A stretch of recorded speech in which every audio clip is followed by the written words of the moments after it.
Olá galera, tudo bem? Eu sou o professor de artes, Alex, né? E hoje a gente vai estar falando aí sobre esse grande artista, né? O Di Cavalcanti, essa grande celebridade aí, esse grande expoente da história da arte. Então, só para a gente conhecer um pouquinho do trabalho do Di Cavalcanti, vamos falar um pouquinho da biografia desse grande artista, tá, galera? Então, Di Cavalcanti, galera, ele nasceu aí em 1897 e ele veio a falecer em 1976.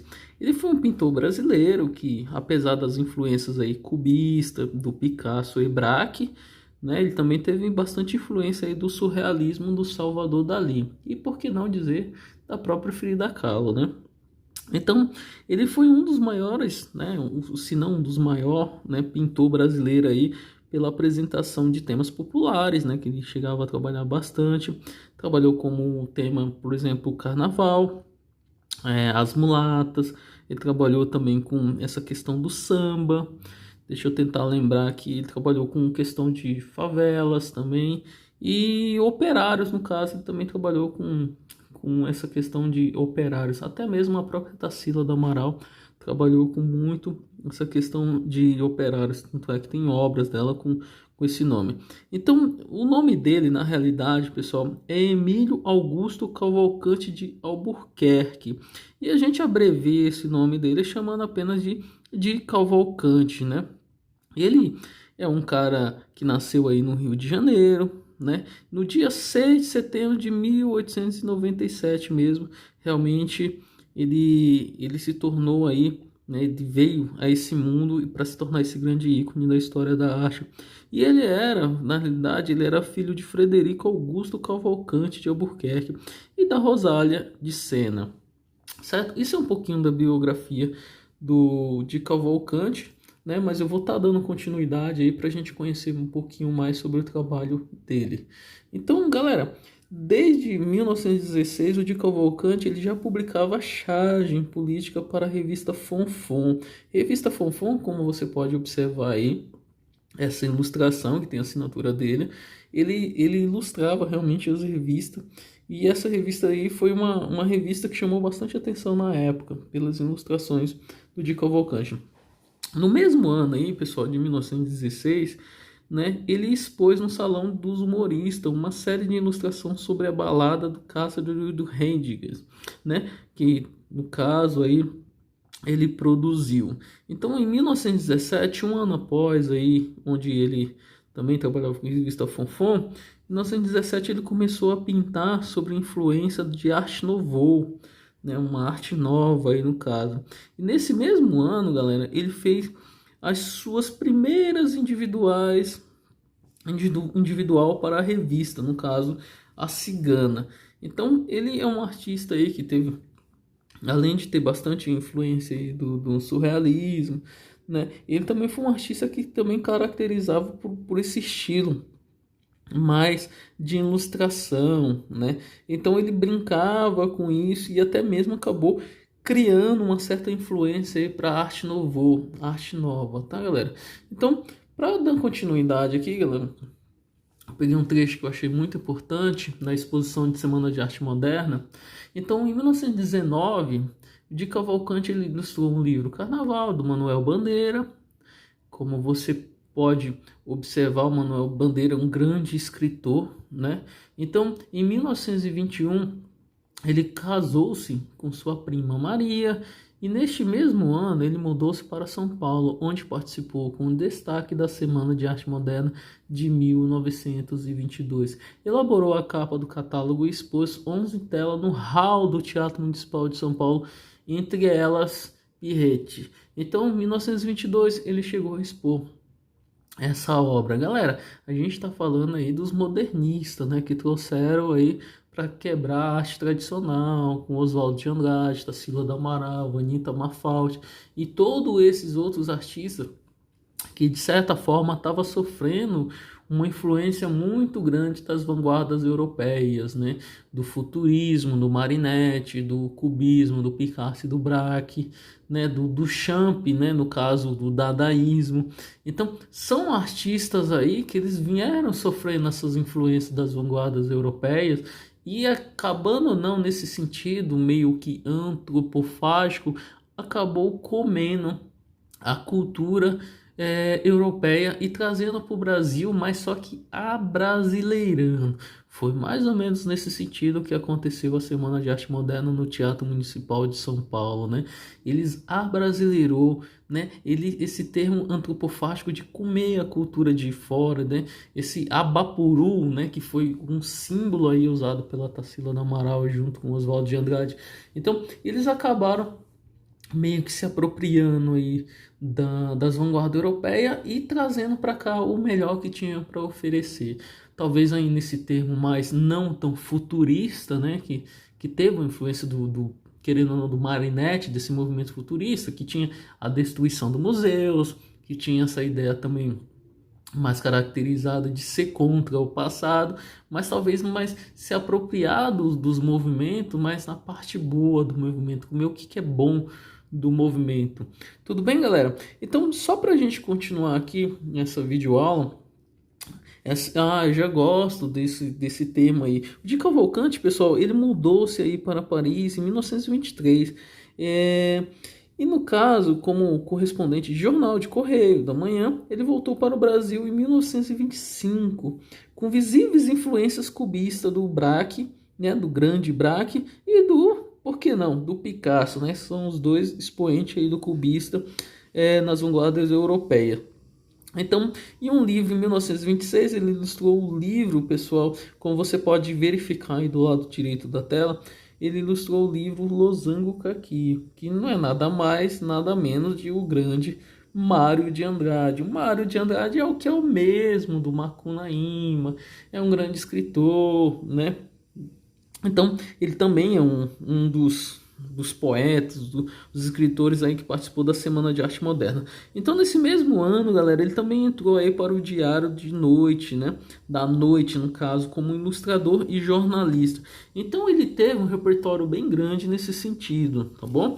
Então, só para a gente continuar aqui, ele foi um cara aí, pessoal, que ele produziu diversas obras e ele tem uma peculiaridade aí que você bate o olho e você reconhece a obra do Di Cavalcanti.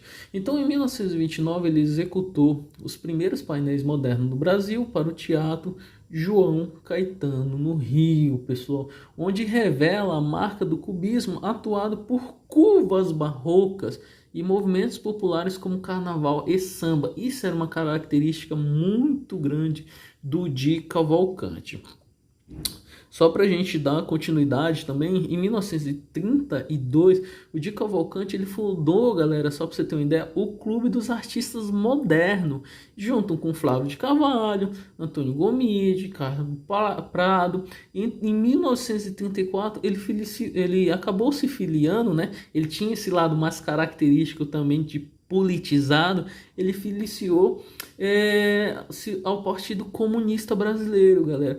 Como vários outros artistas aí que acabaram sendo comunistas, né? Por exemplo, posso citar, por exemplo, a mexicana Frida Kahlo, o próprio Diego Rivera. Existiam vários artistas que iam para o Partido Comunista nesse sentido, tá bom? Então, simpatizante da ideia comunista, ele foi perseguido, galera, pelo governo de Getúlio Vargas. Getúlio Vargas perseguiu ele, então ele era um artista que estava meio que se esquivando, fugindo e tudo mais, mas ele acabou sendo perseguido exatamente pelo governo, né, esse governo mais ditador do Getúlio Vargas. Então, nesse mesmo ano, galera, ele mudou-se para a cidade de Recife, né?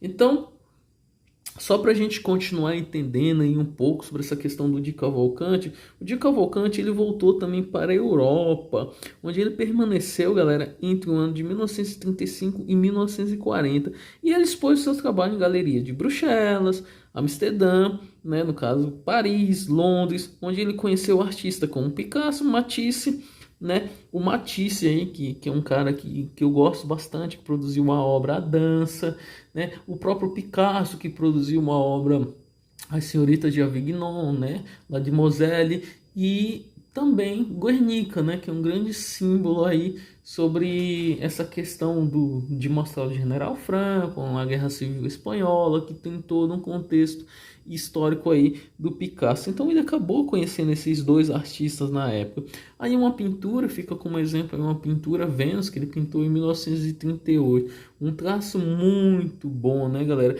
O Di Cavalcanti realmente era um cara muito mesmo, que pintava muito bem, ele criou uma característica muito boa nesse sentido.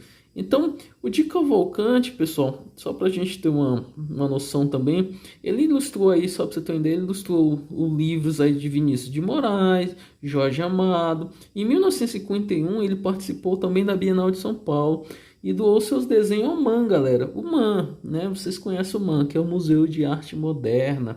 O MAN, que fica ali no Ibirapuera, né? Que provavelmente você, quando você for lá, você vai encontrar diversos museus ali no Ibirapuera. Entre eles, o nosso MAN, né? Que a gente fala. Então, em 1953, ele recebeu o prêmio de melhor pintor nacional na segunda Bienal de São Paulo. Bienal de Artes também, Bienal de São Paulo, que fica no Ibirapuera. Em 1954, o MAN do Rio de Janeiro, né? No caso, fez uma retrospectiva das suas obras e em 1955 ele publicou o livro Memórias da Minha Vida.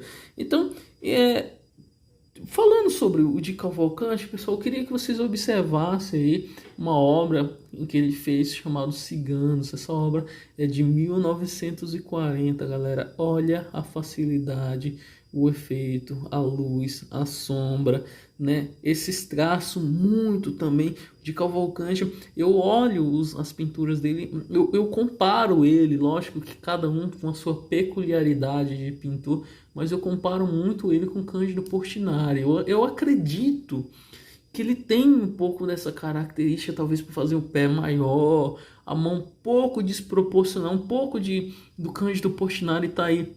E até mesmo o próprio Botero aí, né, um artista mais recente na história da arte, que faz as pessoas mais gordinhas nesse sentido. Então, eu de Cavalcanti é exatamente uma pessoa que ele produz e lembra muito algumas pinturas exatamente do próprio Cândido Portinari. Isso é uma percepção minha, tá, pessoal? Então, só para a gente continuar, em 1956 ele recebeu o prêmio da Mostra Internacional de São Paulo, né, Sacra da Trieste, pessoal. Isso na Itália. E em 1958, mais ou menos, aí ele elaborou uma tapeçaria para o Palácio do Alvorada e pintou, pessoal, a Via Sacra na Catedral de Brasília. Entre outras, destaca-se o samba, né? Essa obra que você tá vendo aí, pessoal. Essa obra aí que ele mostrou realmente o samba brasileiro. Pessoal, eu gosto muito dessa obra aí dele, porque essas Cinco Moças é uma das obras que eu mais gosto de Cavalcanti, que mostra essas mulheres que meio passeando, né? Esse trabalho eu já cheguei a fazer umas certas releituras dessa obra. E o Di Cavalcanti é um cara exatamente que ele marcou não só pelo modernismo brasileiro, mas toda essa sua técnica, pintura, ser um cara politizado, exatamente também pelo ele ter entrado nessa ideia de Partido Comunista e tudo mais, e ter conhecido os grandes, né, os grandes São Paulo. Quando a gente fala dos artistas aí de arte moderna, né, a gente vê que foi a burguesia realmente que montou essa Semana de Arte Moderna. Foram as pessoas ali que, poxa, eles fizeram no Teatro Municipal de São Paulo, então era a burguesia daquela época, né? Eu acho que o Di Cavalcanti, ele entra nesse termo, lógico, caracterizado, mas uma pessoa que também estava preocupada com essa questão mais social, né? Então, foi um artista aí que se preocupou com causa social, de lutar também por essa questão do povo, mas nunca, de maneira alguma, deixou de lado essa característica da pintura dele, dessa questão mais de ser talvez até um pouco cubista, porque ele recebeu uma certa influência, mas uma característica também meio que expressionista, né? Voltada para esse sentido, até uma pintura também mais linear, com um pouco pictórico, apesar de se ter essa tendência aí, esse degradê, essa escala tonal que ele trabalha na pintura, ele brinca com isso, né? É bem subjetivo falar isso, exatamente pelo fato dele usar cores que às vezes não é voltada aí para essa questão muito realista. Ele volta para esse sentido que fica mais essa questão de desenho, bem também, por mais que tenha influência de arte nouveau, né? Ele brinca com isso e ele vai criando essa parte mais voltada aí para o imaginário das pessoas. Tudo bem? Então, para a gente continuar, pessoal, ele pintou uma obra em 1961, ele pintou As Duas Mulatas. Você vê que a característica do traço muda um pouco, tem uma certa transição, talvez mais voltada essa figura para o lado esquerdo, talvez mais até voltada para um certo realismo na pintura, né? Você vê que ele tinha um domínio da pintura, né? Tanto de perspectiva, luz e sombra, então, mas ele desconstruía também. Isso é muito importante para um artista, você chegar no auge da sua pintura, mas você conseguir desconstruir a imagem. Isso era muito cubista, né? Isso o Picasso, o próprio Picasso, ele desconstruiu, então ele brincou com isso. E tantos outros artistas, por exemplo, eu posso citar para vocês aí o Kandinsky, posso citar para vocês o Miró, posso citar também outro artista que eu gosto muito mesmo e desconstruía, que é o Mondrian. Então essa questão também de deformação existia muito na arte. O próprio Modigliani, ele também tinha uma certa deformidade na obra, principalmente quando ele fazia as moças com o pescoço mais alongado. Então são vários artistas aí que têm uma certa característica, que sabe pintar de uma determinada forma, que usa a pincelada, a gestualidade de um traço mais só dele mesmo, mostrando exatamente que ele pinta de uma forma única. Isso ninguém pode tirar do artista, porque ele tem uma certa identidade visual. E o Di Cavalcanti é um artista que eu considero exatamente porque ele tem uma identidade visual, de você bater o olho, de você olhar e você já ver a pintura e você analisar, e você falar, nossa, é do Di Cavalcanti, porque ele já tem um traço muito próprio dele, né? Ele já tem uma identidade feita, de você identificar através das pinceladas do Di Cavalcanti. Então isso é muito legal na história da arte, porque a gente consegue identificar o artista através das pinceladas, né? Talvez aí, talvez, lógico que com mais clareza que a gente consegue enxergar os impressionistas do Renoir, do Monet, do próprio Cézanne, né, que tem um traço mais linear, do próprio Van Gogh, que é um artista aí pós-impressionista, que tem uma pincelada aí que dá um certo movimento na obra. Então são vários artistas aí que no decorrer da história da arte você vai reconhecendo ele simplesmente pelo traço, galera. Isso é muito voltado para a identidade visual do artista. Então, só para a gente continuar aqui, galera, o Di Cavalcanti, ele veio a falecer aí no Rio de Janeiro, né? No ano aí de 1976, no dia 26 de outubro. Então foi um artista aí que marcou realmente a Semana de Arte Moderna e tem uma identidade visual muito boa, né? Que produziu diversas obras e participou da Semana de Arte Moderna, conhecendo esses grandes artistas da história da arte. Eu vou ficando por aqui nessa videoaula, espero que vocês tenham gostado e até breve, pessoal!